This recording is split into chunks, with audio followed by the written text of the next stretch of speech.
আসসালামু আলাইকুম। সবাই কেমন আছেন? আশা করি ভালো আছেন। আমি অনেক ভালো আছি। এই ১ম যে একটা বিশেষ কথা নিয়ে সেটা হচ্ছে যে কাঁচা আমের উপকারিতা, হ্যাঁ? আপনারা এই সিজনে তো কাঁচা আমের ভরপুর সিজন, ঠিক আছে? এখানে তো অনেক কাঁচা আম পাওয়া যায় এখন বাজারে সব জায়গায়। আর গ্রামে যারা আছে তাদের তো কথাই নেই। কাঁচা আমের একটা বিশেষ গুণ আছে কি, যারা কাঁচা আম খেতে পছন্দ করেন, কাঁচা আম এই গরমে শরীর ঠান্ডা থাকে।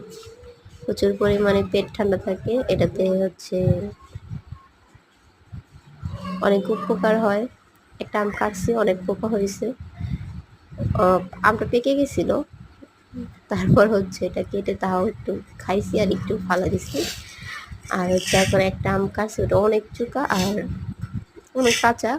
ওটা দিয়ে আমি হচ্ছে লবণ মরিচ দিয়ে খাবো।